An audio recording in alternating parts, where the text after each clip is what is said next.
right. Good afternoon, and thank you all for tuning in this afternoon to Real Talk with Karen Weaver. I want you to like, share, and subscribe because this is going to be, we know, an informative, That's right. an That's right. informative show this afternoon. I want to say thank you. Thank you to our county clerk, Domonique Clemons, for coming in. And, you're busy.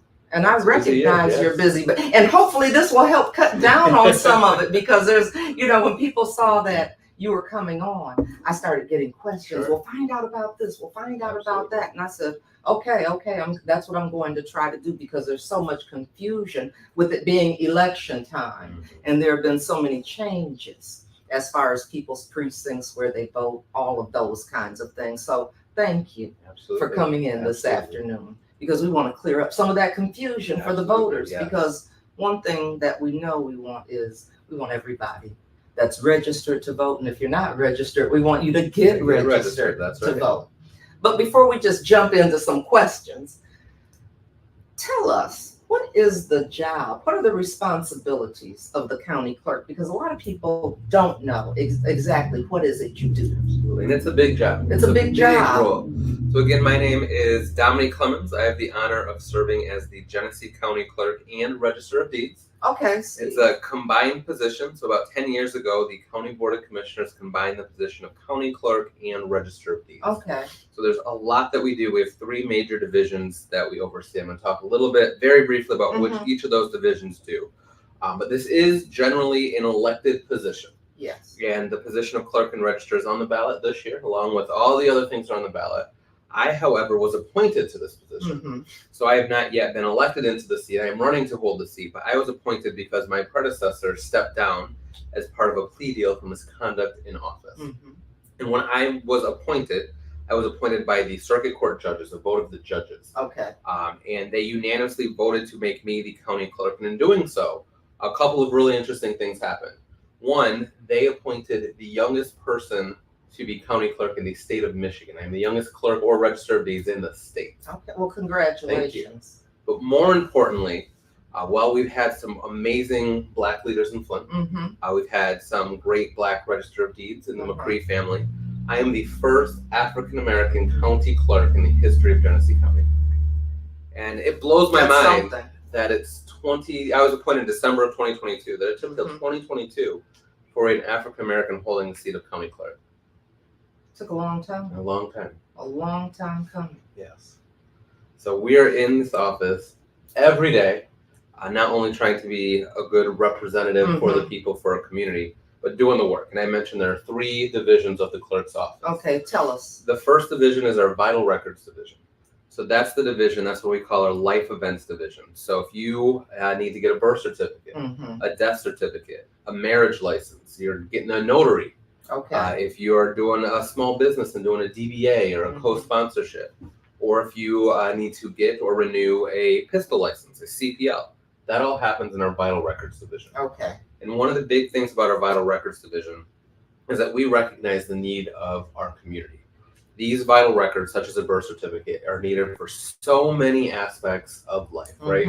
You need a birth certificate to get a driver's license. You need a birth certificate in some cases to get housing. You need it for medication in some spots. You need it to enroll your children in school. And there is a cost associated with that. In Genesee County, the cost is $25 per record, which for some folks may not seem like a lot of money, but that adds up really quickly. And we had one instance, and unfortunately, something was happening over and over again that made me take action, where we had a single parent that came into our office and told us that they had saved up so that they could buy a birth certificate for their 4 children. And they were really proud of that, as a parent would be, right? That they were able to get these birth certificates to enroll their child in school. So I asked the question, well, what did you do? You said you had to save up for a while. Like, how were you able to do that? And this mother told me, well, she went 2 months without getting her prescription medication. Right. So she went without her prescription medication in order to enroll her kids in school. And I said, nobody in Genesee County should have to make that choice. Exactly. We are the record keepers for the county. We're holding your records. We shouldn't be secret keepers and keeping these things from you. So we've initiated fee waiver programs. So now anyone that's on any sort of public assistance, WIC, food stamps, Medicaid, Medicare, if you're on disability, anything like that. You can show a letter, show a bridge card, whatever it is. We'll give you a free birth certificate, a free vital record, to kind of relieve those barriers. Because as somebody that used to be over school-based services for physical and mental health through my children's health center, that was an issue for a lot of families. Yes, and it's a big thing. It's something that folks need. We're working now. Hopefully, later on this summer, we want to go into Flint schools and their orientation and be able to provide that service for students that are getting ready to get their driver's license or needed to enroll in their final year of school. We've been partnering with some churches and homeless shelters and things like that just to make government more accessible. The second division that we have is our deeds division, which is the Register of Deeds side. A lot of folks don't know about that, and that's our property records. Now, we can't help somebody purchase a house. We don't. We're not lawyers, and we don't go through the paperwork, but we are the recorder. So what that means is when someone does purchase a property or transfers property, they have to file their deed, their mortgage, the liens, whatever documents they have. They're going to file that in our office, and that makes it a public searchable document, which is beneficial for a lot of things. One, when title companies do title searches, they're working with our office to know the history of this property. But two, that ownership, having that deed registered is a protection mechanism, and it proves ownership of property. And one of the things we're really working on in our deeds division is property fraud. What a lot of folks don't think about is, oh, I have a house, I own a house. Nobody's going to come and steal my house. They're not going to bring up a truck and carry my house away. But essentially, that's what's happening via paperwork, where somebody can file a fraudulent deed and submit it and take ownership of a home, and you have no idea. So we're working with partners across the state and nation to put some fraud guard and fraud prevention measures into place. Personally, I'm working with a group of state legislators to address some of the holes in the laws around that and better verification on those types of documents. But in the short term, we're putting tools in place where folks can sign up for a fraud notification anytime someone takes an action on your name or your property.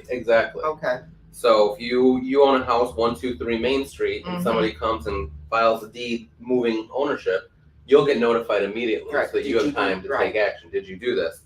Rather than finding out 20 years later when it's too late. You mean I don't own this house? Exactly. And we've had that. And we've been working very closely with both multiple police agencies, with the Sheriff's Department, Flint Police, and now Davison Township Police and their detective unit on investigating some of these folks. We see stuff coming all the time and we can tell this doesn't look right. We're going to call and we're going to start that process rather than waiting years later when you figure it out. When it's late.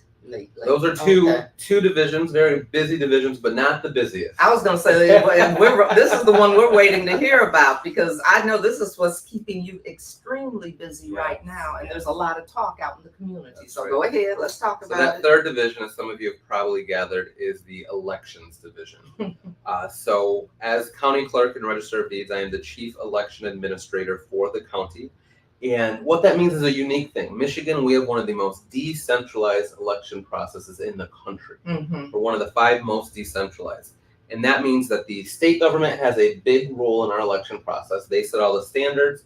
The Bureau of Elections, we have to coordinate everything we do with them. We have a state board of elections, a state board of canvassers that approves and certifies everything.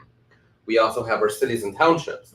That's where the day-to-day operations of voting go for. As those of you that are watching as a voter, when you go to your polling location on election day, those poll workers are hired by the city. Those ballots that you get mailed in, they get mailed to you from the city. Now, my role as clerk is kind of that in between. I'm the intermediary. So I handle the filings, candidates' filings. If you file for city office, you'll file at the city, but they have to send that to me to approve. We do the campaign finance. So those that are running for office, we handle your campaign finance reports. I know you're familiar with all of that.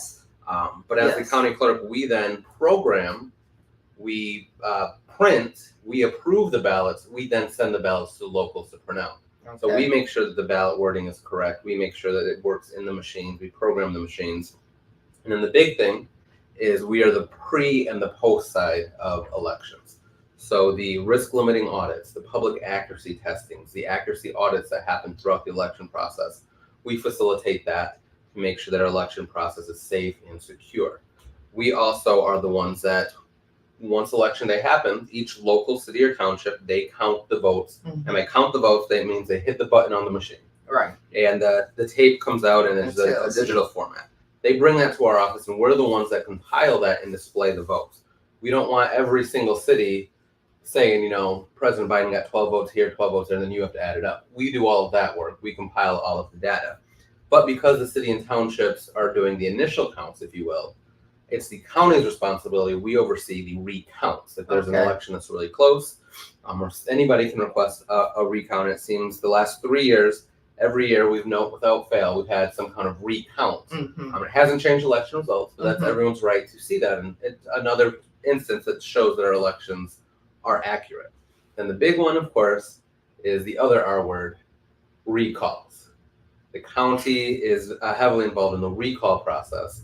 When someone wants to recall an elected official, for whatever reason, if they are unhappy, they believe they're doing a bad job, they believe they've done something unethical, they can file for a recall.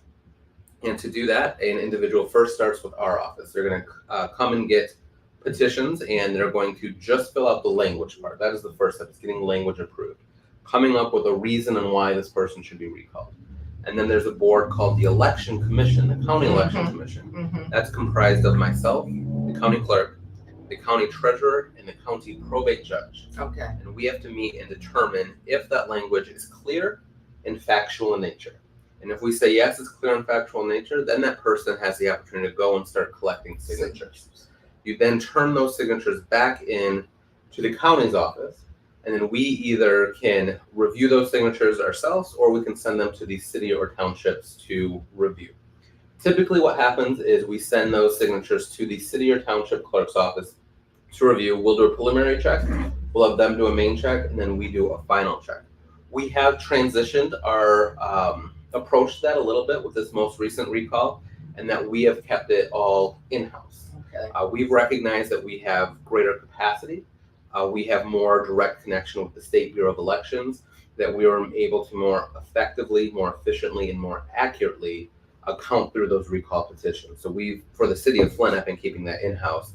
School districts that are much bigger, multiple municipalities, we will split those out between the municipalities. So Davison School District, for example, falls in Richfield Township, Davison Township, the city of Davison. We'll work with each one of those townships to help us get that information, count and make sure we have accurate information for a recall. And there's a whole lot of recall going on, and we're probably going to talk about that. But when you first started talking, you said when you go to vote.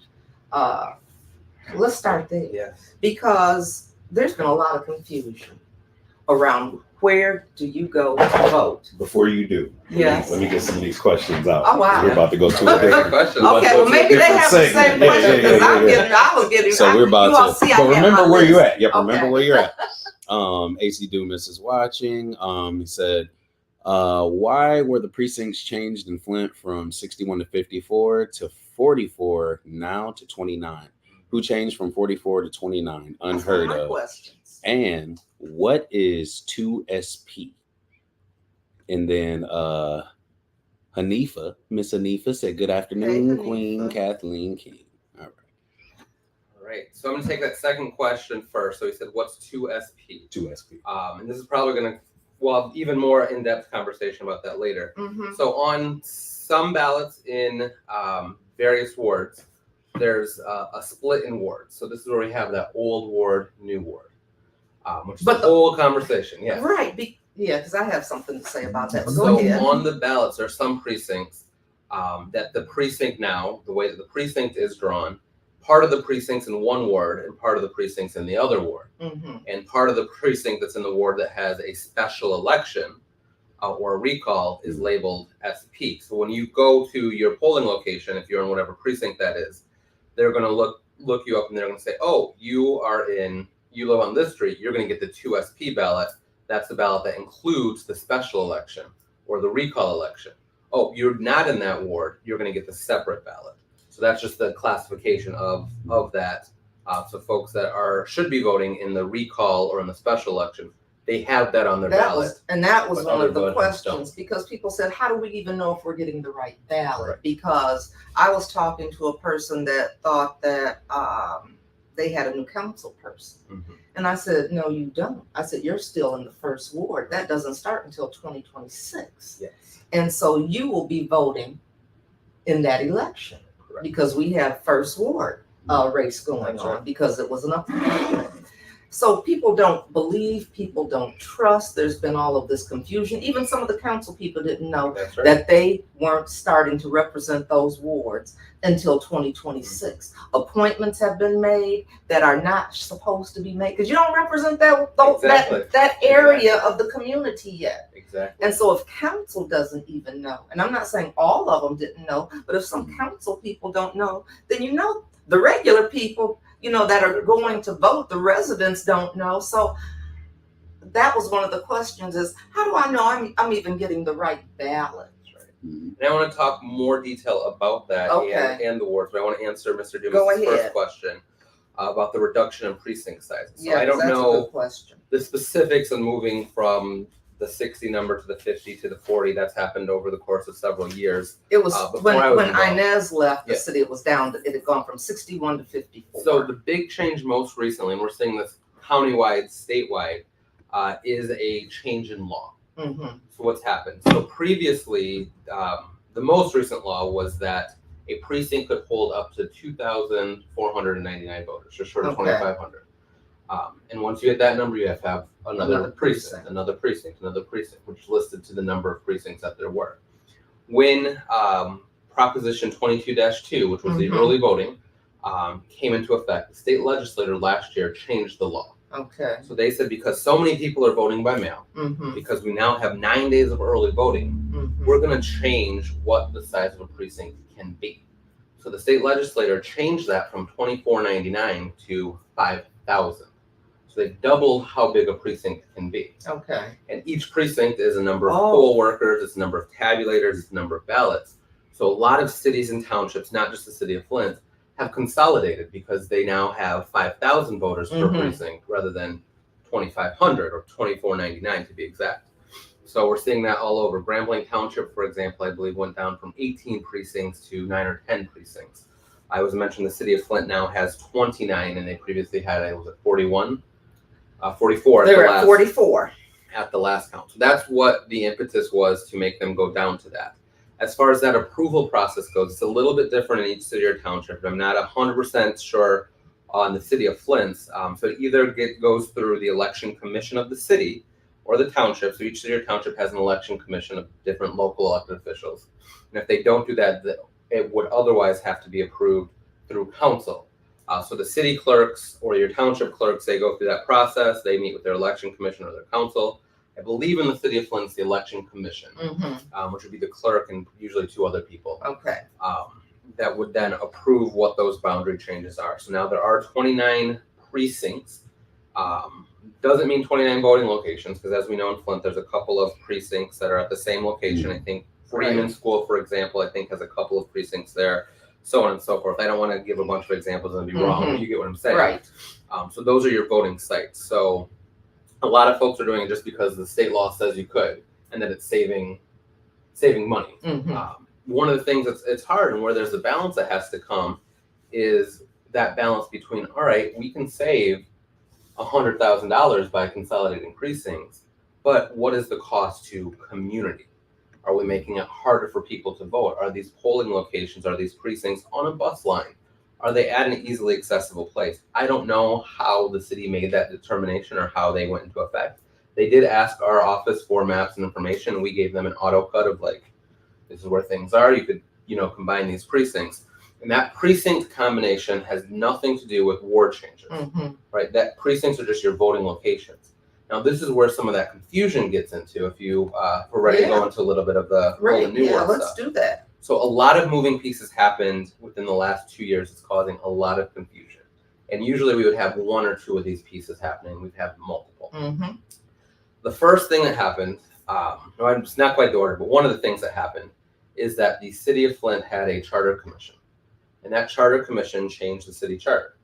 And in part of changing that city charter, they moved the year of elections for city council members.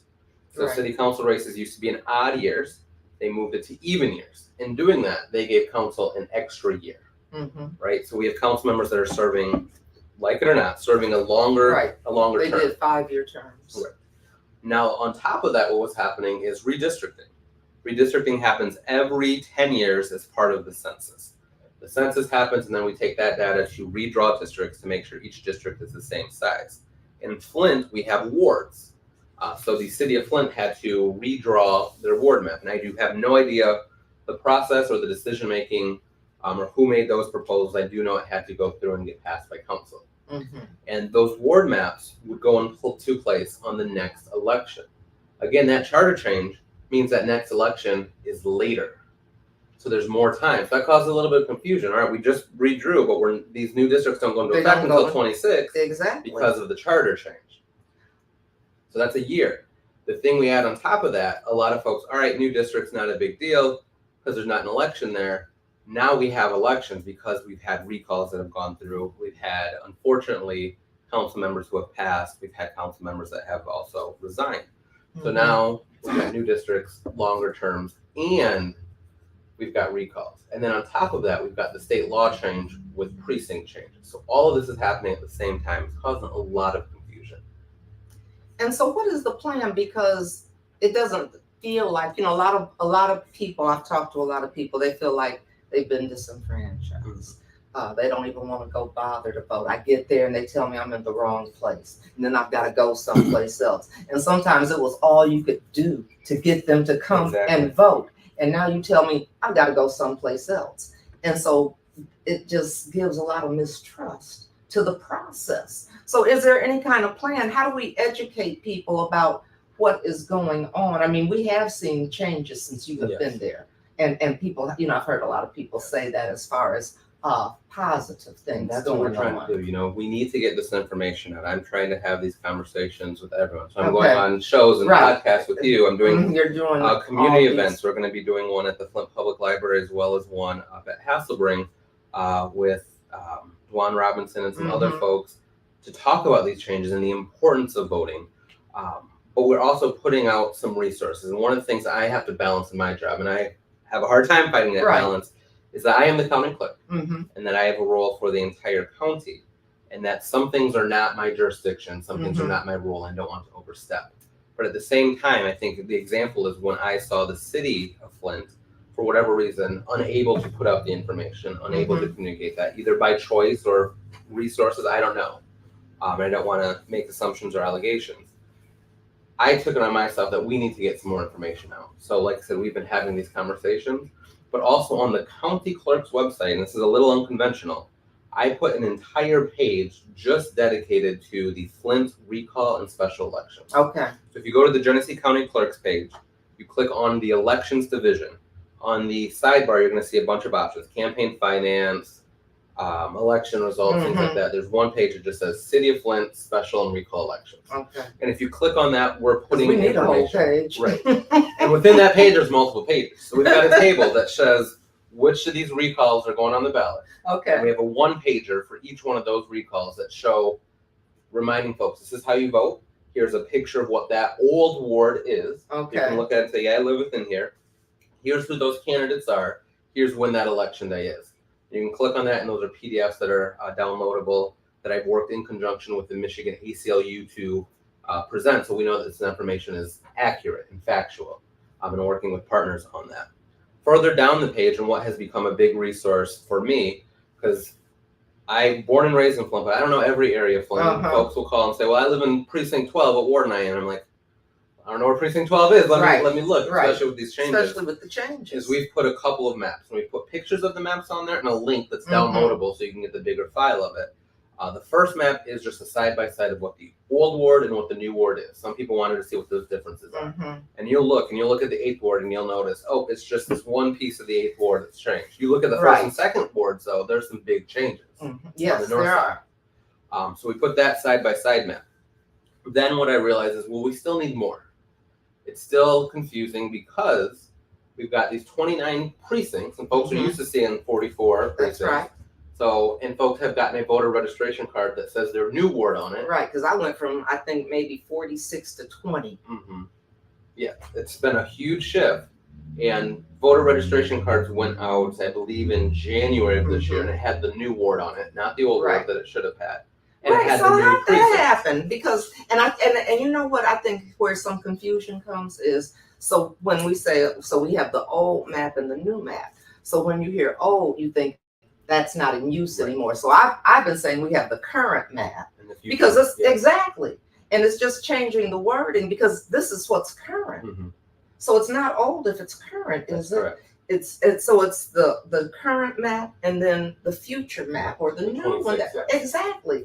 So how do we have, and you may not have the answer, how do we have council people that don't even know? You're not the council person for them. Yeah, and that's a conversation I've had with council members because there's council members that told me, well, I voted for a new map, so I represent that. And my response to them has been, I hear what you're saying, Mm-hmm. but we've got to think through this logically, right? Mm-hmm. The voters, we the voters, Right. we elect a council person. A council person doesn't say, I'm going to change my district that I'm representing right now. Right. No, you change the district for when you get elected. You can't represent a district you were not elected to. Okay. So the old wards cannot go into effect until there is a citywide election for those wards. Otherwise, you have council members electing people that never voted in that race. And they're also making appointments for wards they are And not that's a problem. representing. So what happens to the people that they put, okay, I put you on this committee or this board or whatever I put you on. And I didn't have the authority to do that because I am not your, I'm not representing your area. So what happens? And that's the question I don't have the answer to. Okay. That's something that the city has to work out between council, their appointed members, Lord. and the city attorney. No, yeah, okay. So and that's how not they work that that's process not out. gonna happen. And if people stay on those boards or get removed, or if there's legal challenges, my office wouldn't be involved with that at all. But with the election side on that map, as I was saying, I recognize, all right, we've got these voter cards with new wards that have new Mhm. precincts. The new precincts stand, because again, Right. precincts are independent of wards. Okay. So what we did is on our website, the last map, and this is what's been the most useful, is a map of those 29 precincts. And they're divided out on the map. But then it's color coded with the current wards. You like that? I do like that. So you can look and say, all right, I've just got this voter card and it says I live in precinct 1. Mm-hmm. And I can look on that map and I can find precinct 1. And precinct 1 is colored in yellow. Oh, yellow is the first ward. Okay. I'm in the first ward until 2026, where I might be in a different So ward. where do we get some of those? So that's available on our website. And then we have to print it out. And print it off. I can also print some off and make them available Because in I'm our thinking, office. Yeah. So I'm thinking because a lot of people that vote happen to be seniors. Yeah, absolutely. They vote. Mhm. Seniors vote. They may not be on their phones Absolutely. doing this stuff. Absolutely. And we so- can get wow, that's copies what- and, okay, and I we see. can provide them. Seniors don't necessarily have computers. Why not send a card or letter? Yeah. Okay. And that's, we've asked the city to do that, and that's unfortunately something I can't do. That would supersede my jurisdiction, is to directly send stuff to voters in the city of Flint. It's got to come from Okay. the city From the clerk's city office. clerk's office. But I certainly can print those and provide them. I've given the link to the city clerk and council members multiple times. I know there's been council members who have taken that and have displayed that. I've walked around and given those out. But now when it comes to the actual voting, yeah, we got maps. Okay. But there's more things that the folks that are online, and again, not everyone's Mhm. online, Right. can do. And 3, what I think are phenomenal resources, well, really 2 phenomenal resources outside of the county page that we've already talked about, is one is michigan.gov/vote. Michigan.gov/vote. You all hear that? Michigan.gov/vote. And if you go to that website, there's a bunch of options you can do there. This is the website you can go to see if you're registered to vote. This is the website you can go to see if you've got a mail-in ballot. Did that ballot get mailed to you? Did you mail it back? Is it in the post office? Has it been received? But also, this is where you can go to see not just your specific sample ballot. And this is why I've been directing folks to this site. So if you click on michigan.gov/vote, and there is on the first column of options, there's a button that says, am I registered? If you click on that button, it's going to ask for your information, your name, your address. You put that in, and if you are registered to vote, it's going to say you sample ballot, not a sample ballot, your sample ballot. Okay. So you can look, and it's going to tell you your new ward that you live in. That's what the state has. So it might say you live in this ward, the Okay. future ward. But when you click that sample ballot, if you live in the current or what some people say are the old ward, Mm-hmm. you'll see that, oh, my race has the 1st ward special election. Oh, my race has the 7th ward special election. Right. Or in November, oh, my ballot has the 3rd ward recall happening on it. So you can see your specific ballot, type in your name, and know that's another way that you can look and find that out. I want to make sure I'm looking at the right. So are these because I was going to post it really quick so they could see an example of it, but I want to make sure I'm at the right. So I'm not sure. It says December 2023. Yeah, so these are the new wards. Okay, so that's the not new what, one, yeah. not the current. I got you. Yeah, That's so why I if you- didn't post it. Yeah, you go. see? So if you go to the Genesee County Clerk page, Okay. and then click on elections and click on that Flint page, you're going to want that map on the very bottom of the page there. Okay. So you'll put that in there so people can see that. That'll be very helpful. I have another question because you were talking about ballots. So here's some questions because one was, if a person asks for assistance, what is the process? Yes. So they say, I need some help filling this out. What is the person that's there to help them fill it out? What is the process? Yeah, so there's a lot of different People are things. scared to help anybody A now. lot of different things for assistance. And one of the things, if it's a general process question, usually I would say call your city or township clerk. Uh-huh. You can also call our office. We do not handle ballots. We can't get a ballot sent to you. Mm-hmm. We, of course, can't tell you how to vote. Right. But if you have a question, how long do I have? Where do I go? We can direct you to the right spots. Folks that physically need help filling in a ballot, if they show up on election day or the 9 days of early voting, the poll workers there are able to assist. And we also have what's called a VAT, or a voter assist terminal, VAT. Okay. And some of you may have seen it. It's another voting device that has to be at every polling location. And it's a device that you can go to. And if you have visual impairment. That was my next question. If a person is blind or hard of seeing. So if you have a visual impairment, it'll read off the entire ballot to you. Okay. And you will click and select which entry you want. The cool thing about the voter assist terminals, it doesn't let you make mistakes on your ballots. If you have a mobility issue, you don't write as well, you can use this. It'll show you on the screen. You can listen to it. It shows you, and you can push in, all right, I want to vote for this person. I want to vote for this person. If you can't do that, it also has a capability where folks can plug in a sip and puff device. And what that is folks that... That's a funny name. It is. Sip and puff. But like folks we're at a party. in the disability community, it's a device. It's like a straw that is technologically advanced, and they plug it in. And by sucking in air or blowing out air, they can move the cursor on things. Okay. So they can make their vote that way. So no matter what your mobility issue is, we have ways for folks to vote.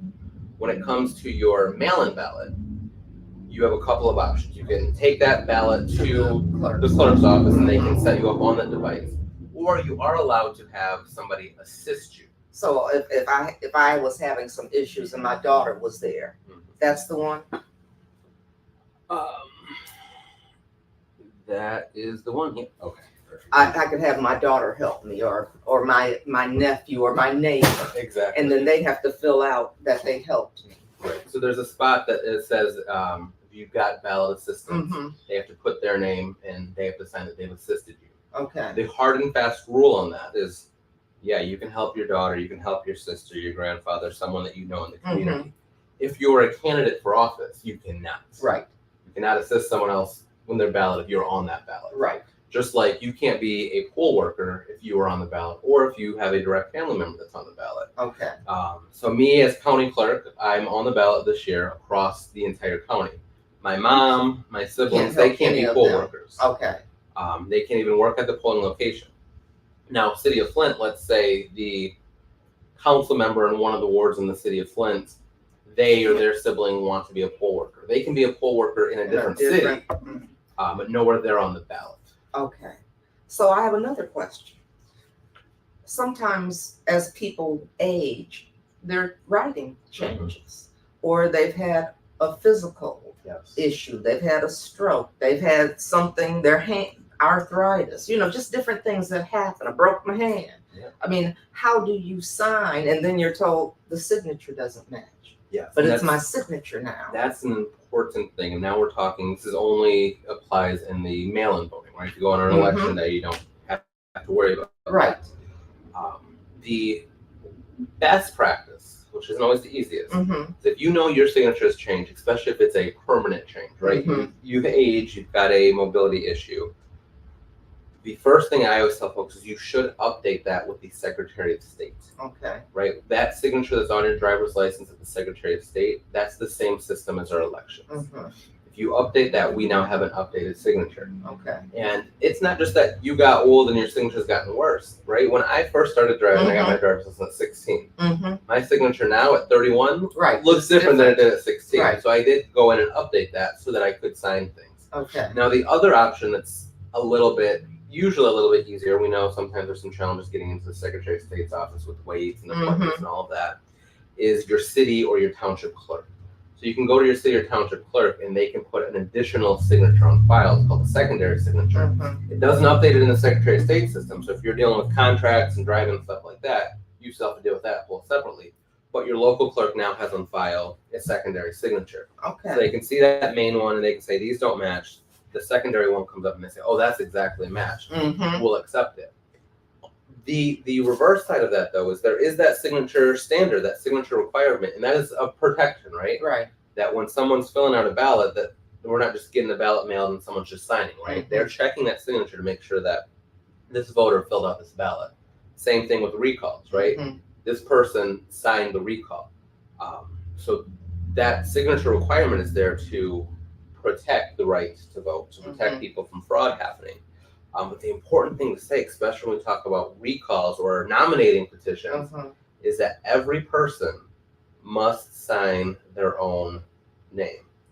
If you know, I know my spouse is going to vote the same way with me, and I know they want to sign this recall too when they're not home, you can't sign your spouse's name. Mhm. That is illegal. That is election fraud.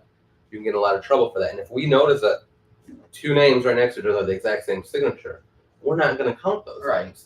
If you go into the clerk's office, and accidents happen, right? You and your husband both are mail-in voters, and you put your ballot in his envelope and sign it. Oh, wow. That Mhm. envelope, there's a barcode on it, is Right. connected to his name. So they're going to pull that up and say, this is his ballot, but this has your signature on it. Mm-hmm. Now, the new requirement is if you mail back a ballot and your signature doesn't match, or it happens all the time, you just forget to sign it. Right. The clerk's office is required by state law to make communications with you. Yeah. They have to try to call you. Mm-hmm. They have to try to email you if they have your email address. If they have a cell phone number, they have to try to text you and say, hey, we've got your ballot, but your signature is incorrect. You need to come in and fix it. And as soon as they get that, they're going to try to do that. The law allows a voter up to the third day after the election. So everyone talks about election day. Election day isn't the end of the election. Mm-hmm. Up to 3 days after the election, if you've got to make it back to the clerk's office to correct your signature on a mail-in ballot, you can do that. Okay. On the third day and after, then you didn't come in, your ballot won't be processed. So if this happens? This wasn't one of my questions, but it is now. So what happens if I voted early, Mm-hmm. and something happened? I said, wait a minute. Oh, I shouldn't have voted for them. I want to change my vote. Can I do that? So it depends when and depends how you voted. Okay. So if you vote on election day in the morning, Mm-hmm. and later that day you want to change your vote, your ballot's gone through the machine. You can't change your vote. We don't know what ballot is yours. It's Okay. gone through the machine. The same is true with the 9 days of early voting. If you Okay. come in and vote in person, we now have 9 days of early voting in Michigan.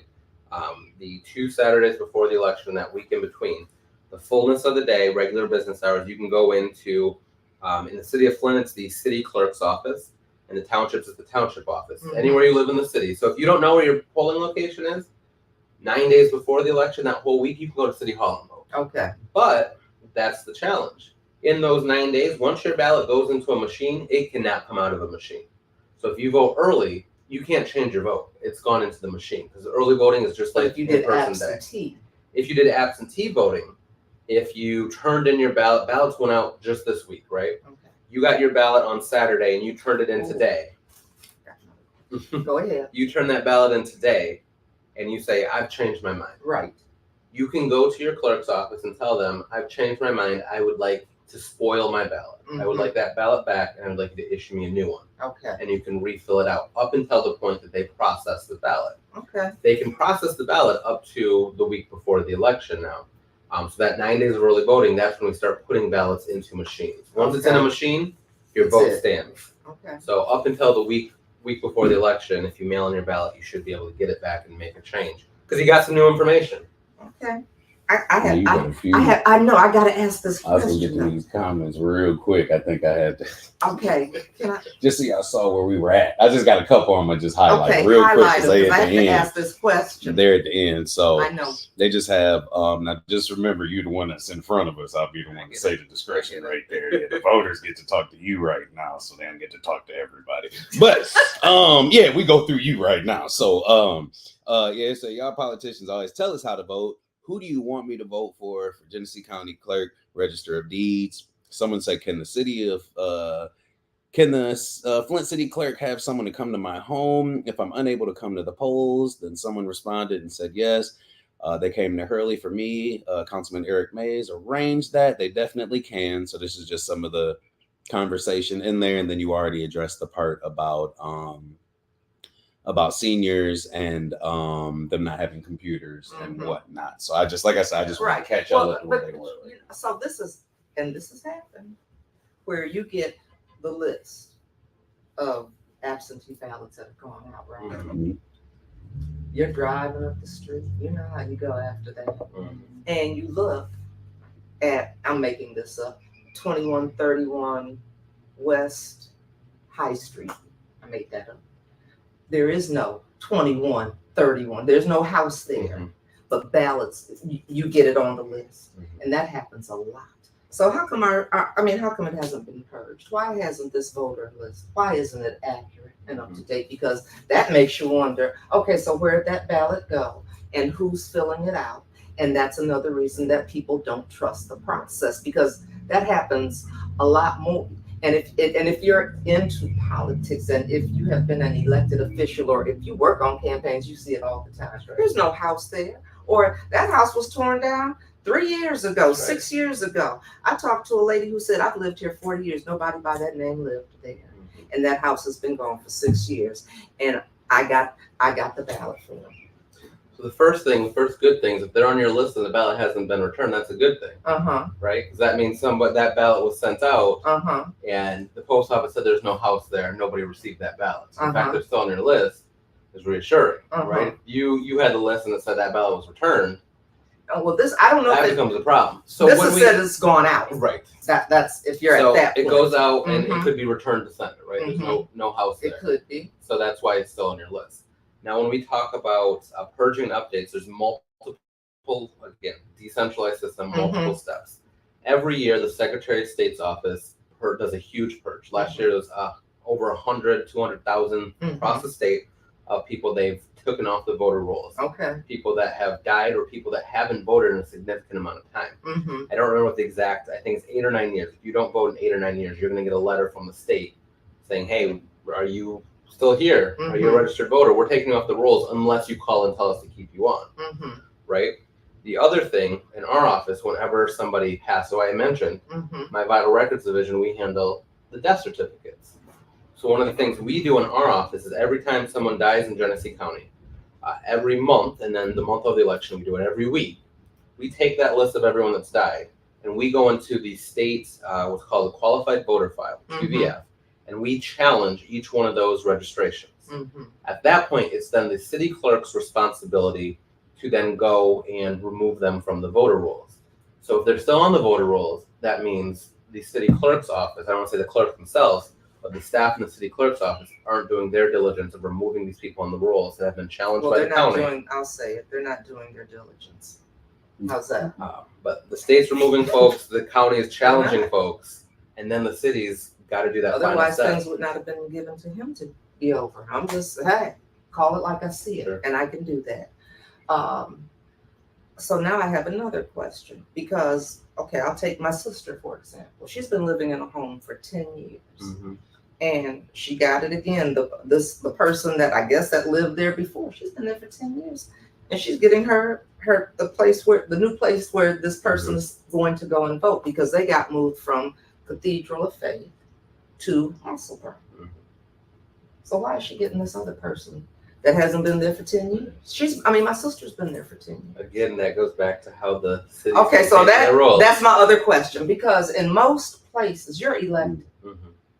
Most places, the city clerk is elected. So this is where the law is just weird, right? County and I know it has to be a charter change. Every for that county to happen. clerk is elected. Every township clerk is elected. But cities get the option. And Flint needs to do something differently, because within most cities do not elect their clerks. The city of Lansing does elect their clerk. The city of Detroit does elect their clerk, and there's a handful. Most cities don't. Flint, you don't elect your clerk. Your clerk is appointed by your city council. And then they become beholden to the council, and they're supposed to be beholden to the people, and they're supposed to be ensuring, fair voting. And that information, what we're just talking about, that's what they're there for. They're not there for the council to be their boss. And they're scared to do anything because they're scared they're going to lose their job, because everything is personal when you do those things. And that needs to be changed. And when if the voters want to see that change, they could go through the charter process again, or a referendum to change the charter to make this an elected position. Yeah, because I can't speak for other places, but in Flint, that'd be a good thing. Because otherwise your strings get pulled by the whims of council. And it's like, that is my boss, and it doesn't matter what the people need, what the people deserve. And so I just had to say that. And I know we're almost out of time. You're running. I am running. Talk to us about that. You're on the ballot. So I'm on the ballot this year in the August primary. So Tuesday, August 6th, or the 9 days before Tuesday, August 6th, if you want to early vote. Or if you want to vote by mail, ballots are going out this week. I always encourage folks to vote by mail, especially with the changes that have happened. Voting by mail, my ballot came to me. I mail it back. I don't have to worry about polling location. Right. I do have a primary opponent. I have another Democrat that's running against me, who, quite frankly, to be a little bit political, isn't a Democrat at all. He is running on a platform of getting rid of the unions are bad, that the election was stolen, a lot of the Republican talking points. But he's got a famous name. Okay. His name is William Swanson. No relation. No relation. Let's say it. No relation to our sheriff, but is trying to confuse people. Well, and that's confusing to people, because people go by name recognition. That's what are you laughing about? It's something in there, huh? It's confusing to people. It is confusing. And people do it on purpose, So if I prevail in August, or if Mr. Swanson prevails in August, that person will effectively become the clerk. Okay. There's been no Republican that's filed. Okay. So if I'm successful, I will be the only name on the ballot in November. Okay. Of course, someone could mount a write-in campaign if they wanted to, but I would be the only name on the ballot. And I'm hopeful, right? I've only been in this position for a year and a half, and most of this year and a half has been about cleaning up and restoring what's been wronged in our office in the last 8 years from my predecessor, who was removed from office. I'm just starting to uncover some of the stuff that's happening in Flint, because I've been so focused on what's fixing this office. I'm just starting to get to implement some new things like fee waivers and new processes to make our election more secure, because I've been in the cleanup phase. Right. So I'm asking the voters for a full 4-year term so we can start moving forward and start bringing progress. It takes a year and a half to learn a position. That's where I'm at now. So the next 4 years gives us the opportunity to do some work. Well, you heard it. Is there anything I didn't ask you about? So the only other thing that I will say is, with this August election that's coming up, and I know we're coming short on time, is you do have to make a choice. You have to choose on your ballot, am I voting in the Democratic primary or the Republican primary? Right? November, you can cross your ballot. November, vote for all the parties, right? Vote for who you think is best. But in August, you'll see there's 3 Democrats running for U.S. Congress, 3 Democrats running for U.S. Senate. If you're voting the Democratic ticket, you're going to vote the Democratic ticket. If you vote for multiple parties in August, your ballot will not count. Your ballot will be rejected. It won't count. So you got to stay on within your one party. Now, there's also a nonpartisan section: judges, ballot proposals, those city council special elections and recalls. Those are nonpartisan. Everyone votes in that, but fill out either the Dem Party or the Republican Party, and then also fill out the nonpartisan section. Okay. And people need to know that. Yes. So you have to flip it over. So this is going to be a two-sided ballot. Okay, Yes, there's a because lot of sometimes questions. people forget Yes. to. They're like, I didn't flip it over. I've heard Two that sides. before. All of those proposals, the Yeah. countywide millages, where your tax dollars are going, a lot of that's going to be on the second page of the ballot. It's a big ballot. There's a lot of questions. It's a 20-inch ballot, long paper. I'm gonna get something that I want to put in the chat too, because I know we're running out of time. But I want to get this from you, and maybe I'll have to get it before you leave. But people asked what were the contribution amounts have changed for local. Yes.